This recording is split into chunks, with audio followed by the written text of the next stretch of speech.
आपके पास भक्ति है, लेकिन आपको डर नहीं है भगवान। क्या नहीं है? भक्ति तो है, अगर विश्वास नहीं होता तो भगवान है, ये विश्वास नहीं होता तो कृष्णगिरी कोई आते क्या? विश्वास है भाई भगवान है तो ही तो जाएगा, भगवान के पास कौन जाएगा भाई? विश्वासी ही जाएगा, विश्वासी है गया। लेकिन डर है क्या भगवान का? अभी आपको भगवान का डर होता तो आप कोई भी झूठ या गलत काम कर पाते क्या? आप सोचिए, क्यों करते हैं? आपको ऐसे लगे कि मैं दिया करूं तो भगवान देखते हैं, मैं धूप करूं तो भगवान सुन लेते हैं, मेरी प्रार्थना भी सुनते हैं, लेकिन मैं गलत करूं तो भगवान आंख बंद करके बैठे रहते हैं। यही तो आपके अंदर में आइडिया है। इसके लिए मैं एक घटना आपको, सच्ची घटना सुनाना चाहता हूं। क्या सुनाना चाहता हूं? सच्ची घटना। आप सुनो इसको, आपको आश्चर्य लगेगा ये घटना सुन के कि ऐसे भी होता है। शायद आप सुधर भी जाओ तो अच्छी बात ही है, इससे बहुत बढ़िया है। अगर नहीं सुधरो तो सुधरने की प्रार्थना करो भगवान से। लेकिन बोलता तो उसी आशय से हूं कि हम संत कैसे एकदम चुस्त और प्रज्ञा युक्त रहते हैं। इस कहानी को सुनो तो आपको मालूम पड़े कि आजमगढ़ गांव सुना होगा, आजमगढ़ नाम सुना है? उधर एक कलेक्टर थे, बहुत एक समझो एक 80 साल 70 साल पहले अंग्रेजों के जमाने में एक कलेक्टर थे, उनका नाम था देसाई साहब। क्या? देसाई, मोरारजी देसाई हुए ना, फेमस हुए मोरारजी देसाई। किस लिए बोलो? हाँ हाँ, मोरारजी देसाई ट्रीटमेंट बोले तो अलग ही ट्रीटमेंट गिना जाता था, स्वमूत्र चिकित्सा। क्या चिकित्सा? उसमें बहुत फायदा है, लेकिन अपने को सुनने में बड़ा अटपटा लगता। थोड़ा सा सुबह सुबह निकला मूत थोड़ा निकाल दें, फिर बाहर बाकी के मूत को पी के कैंसर तक ठीक होता है। आज भी वो इलाज होता है, लेकिन अपने को सुनने में अच्छा नहीं लगता, इसलिए वो अलग बात। लेकिन स्वमूत्र में आप स्वयं को गुण स्वस्थ करने की पूरी ताकत है। अब उसको छोड़ो, बेचारा मोरारजी देसाई भी मर गया, अभी उसकी बात करके क्या फायदा। लेकिन ये देसाई साहब एक दिन ऑफिस, अपने घर के अंदर जो ऑफिस बनाया हुआ है छोटा सा उनका, वो बहुत बड़े कलेक्टर हैं। उस ऑफिस में बैठ करके वो कुछ ऐसे ही आराम कुर्सी में ऐसे कर रहे हैं। उनका बेटा था काशीनाथ, उसका नाम। क्या नाम? हाँ, आपको भी मैं आज निवेदन करूंगा इसी बहाने कि बच्चों का नाम ऐसा रखिए कि अगर जप करने आपके पास फुर्सत नहीं हो और बेटा का नाम लेने में ही जप हो जाए, ऐसा नाम रखिए। आप बेटे का नाम लो न जप हो जाए, ऐसे नाम मत रखिए। जिगर, मैं आजकल पूछता हूँ बेटे का नाम क्या? जिगर। अरे उसमें जिगर ही नहीं होगा तो काई से उसके जिंदगी में सफलता होगी? तो उसका नाम जिगर क्यों रखे ना? आपने अजामिल की कहानी सुनी होगी। अजामिल बड़ा कंजूस और दुष्ट है, और मरते समय इसको विचार आ गया कि मेरे तिजोरी की चाबी कहाँ रखी, अभी मर जाऊंगा कहीं लूट न ले लोग। तो वो अपने बेटे को बुलाता है, नारायण नारायण। ऐसे तुरंत यमदूत भी आते हैं, वैकुंठ से नारायण के दूत भी आते हैं और आपस में लड़ाई करते हैं। यमदूत कहते हैं इतना पाप किया नरक में जाएगा। नारायण के दूत कहते हैं 1000 पाप किया होगा, अंत में नारायण का नाम लिया है तो सब पाप माफ हो गया। इसको पुष्पक विमान में बैठा करके वैकुंठ में ले जाएंगे। आखिर सब झगड़े में नारायण के दूत ही जीते, और वो अजामिल जो जिंदगी भर पाप किया वो रथ में बैठ के वैकुंठ की ओर गया, महापापी।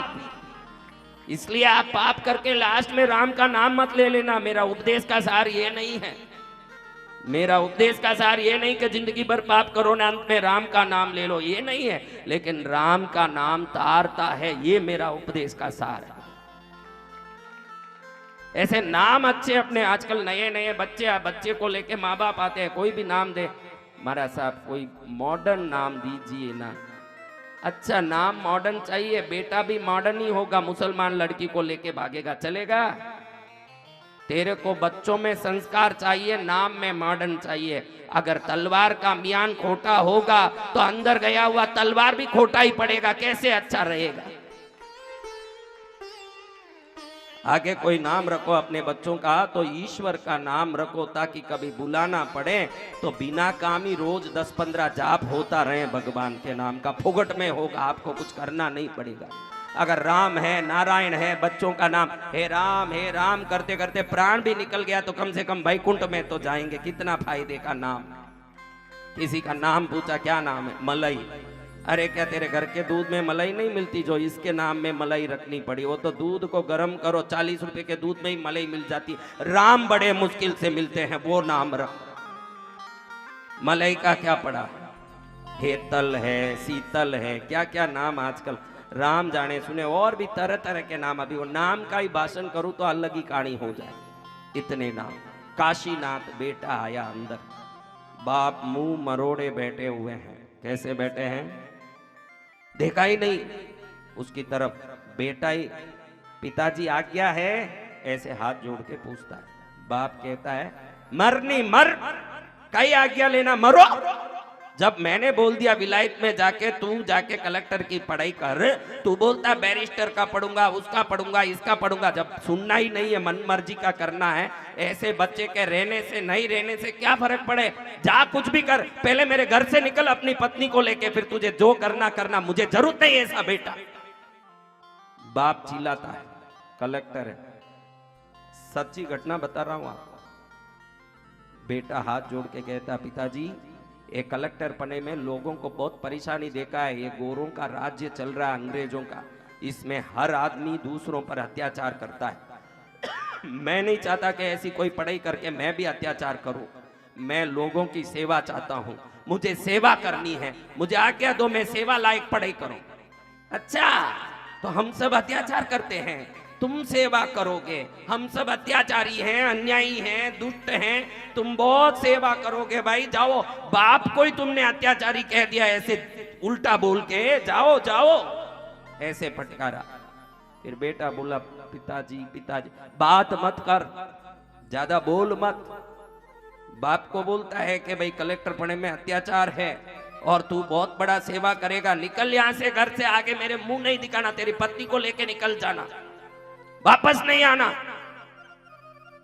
वो रोते रोते बाहर निकला। इतने में पत्नी आई। पत्नी आकर के कहती, अरे उसको पसंद है वैसे पढ़ने दो, आप क्यों पीछे पड़ते हो? बेचारा दुखी होता है, उसका ध्यान रखो। अच्छा, अब तुम पुत्र से सती बनोगी, पति की सती नहीं बनोगी, पुत्र से सती बनोगी, जो पुत्र का पक्ष लेने आई हो। मेरी पत्नी हो तो मैं जो करूं उसका ध्यान देना कि बेटे के पीछे पड़ना। अरे वो पढ़ना चाहता है, जा जा तू उसकी सती बन। तू दुनिया में पहली औरत होगी जो बेटे की सती बनी, पति की सती नहीं बनी। सुनते ही पत्नी ने जोर से ऐसे जोर मारा छाती पर, वहीं बेहोश होके गिर गई। फिर बहुत उसको पानी दीनी डाला तो उठ के वो रोती रोती वो भी चली गई।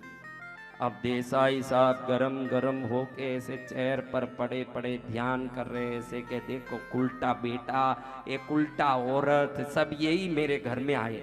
ऐसे सोचते सोचते पड़े हैं तो पड़े देखते हैं तो इनके पीछे से एक आदमी निकला। क्या निकला? एकदम घबरा गए कि ये कौन निकला मेरे पीछे से, एकदम घबरा गए। देखो तो चमक रहा है वो आदमी, उसके हाथ में एक पेपर और पेन है। क्या है? पेपर पेन है। एकदम घबरा के, अरे ये पीछे कौन है, अपने घर में कौन घुस गया? ऐसे पीछे देख के पूछते, कौन है रे? वो कहते हैं तुम्हारा आदमी हूं। मेरा आदमी? मेरा आदमी कौन हो? मैंने तो कभी तुमको देखा नहीं। मेरी नौकरी करते, मैं तो अपॉइंट करता हूं, नौकरी होती है, तुम कौन हो मेरे? सीआईडी हूं। सीआईडी? मैं यहाँ के तालुका आजमगढ़ का कलेक्टर हूं, सीआईडीओ को मैं नियुक्त करता हूं। मेरे पीछे किसने सीआईडी भेजा है? मैं परमात्मा का सीआईडी हूं। सच्ची घटना बता रहा हूं आपको, आजमगढ़ के कलेक्टर के साथ हुए घटना बता रहा हूं। आपकी खोपड़ी खुल जाए तो अच्छा, ये दया से बता रहा हूं ये कहानी। मैं परमात्मा का सीआईडी हूं।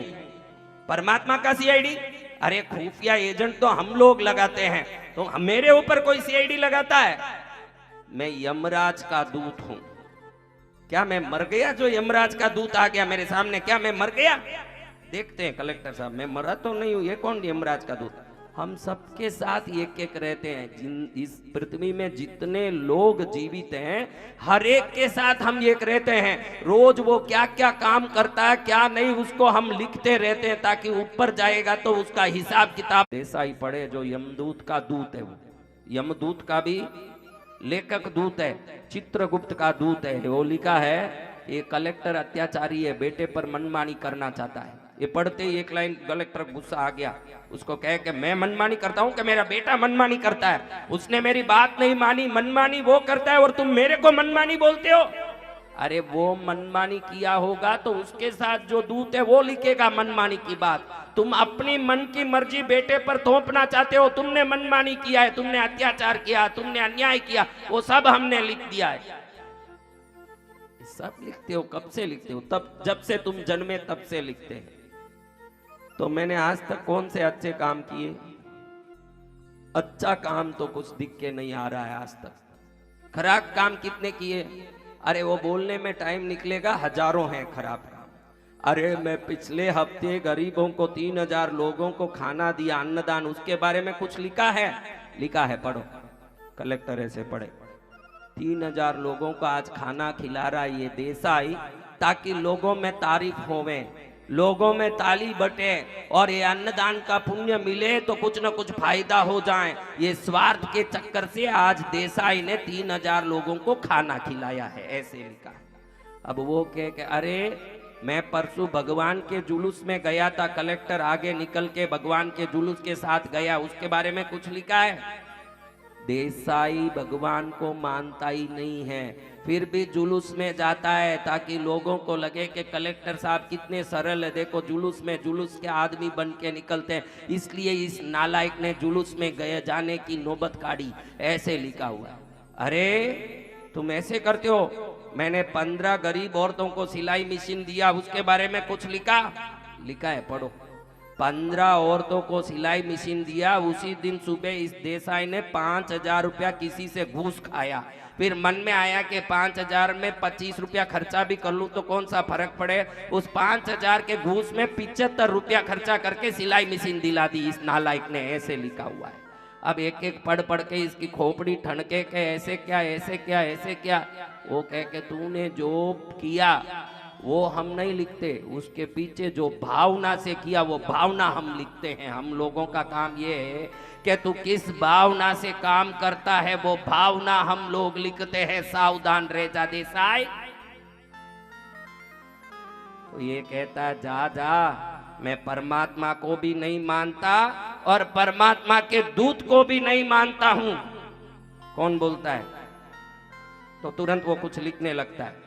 इसको गुस्सा आया, क्या लिखता है बता? उसने लिख के पूरा करके इसको दिया, ले ले पढ़ पढ़ ले। तो उसने लिखा इस नालायक ने मेरे को आंख से देख लिया है, अब भी बोलता है कि मैं परमात्मा को नहीं मानता ना उसके दूत को नहीं मानता। इसको आंख देना ही बेकार है, आंख रह के ही अंधा है जो मेरे को देखने के बाद बोलता है कि परमात्मा को नहीं मानता। तुरंत ये बोलता बड़ी गलती हुई, मुझे अब थोड़ा समझ आ रहा है। तुरंत दूत कुछ लिखता है, ये पूछता क्या लिखता है? इसमें थोड़ी समझ आ गई आज कि गलती करे तो थोड़ा पछताना पड़ेगा और नौबत आएगा, मुझे देखने के बाद कुछ तो बदलाव है। दूत ने ऐसे लिखा है। अब 2 दिन में जितने कर्म हुए इस देसाई से, उसका जो एक एक बात ये लिखता है वो देख देख के देसाई को पसीना पसीना हो रहा है। इसके हर कर्म में स्वार्थ, पाप और दुष्टता देसाई को अच्छे से दिख रहा है।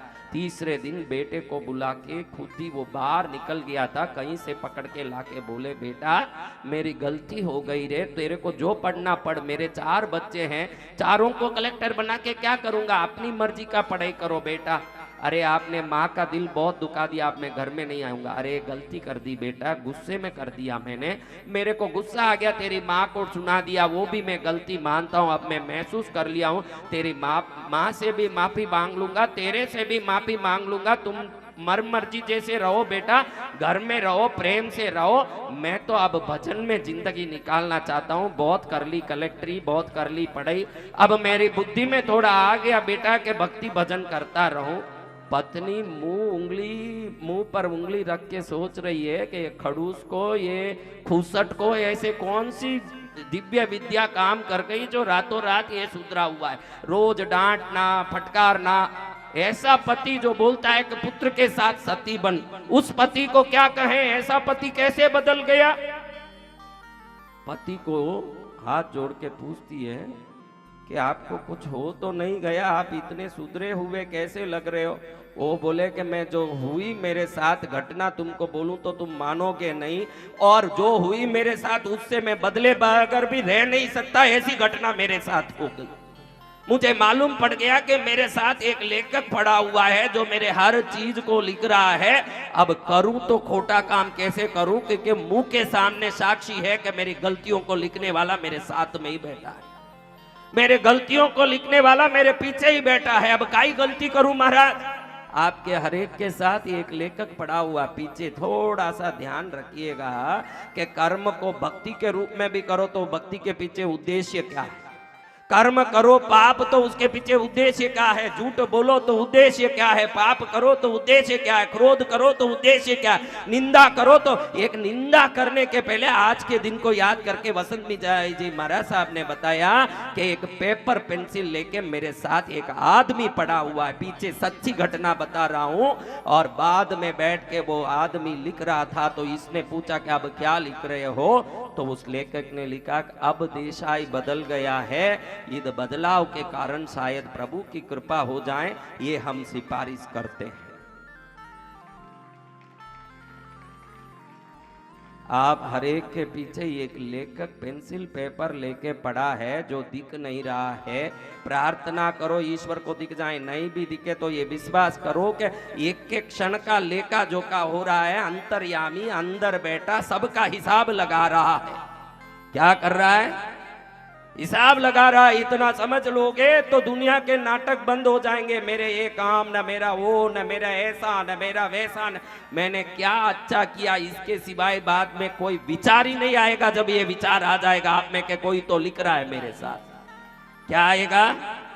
हाँ, दुनिया को पकड़ने नहीं दौड़ोगे आप, दुनिया के बंधनों से छूटने दौड़ोगे। जिस दिन आपको समझ आ जाएगा कि कोई बैठ के पीछे लिख रहा है, वो दिख नहीं रहा ना आपको।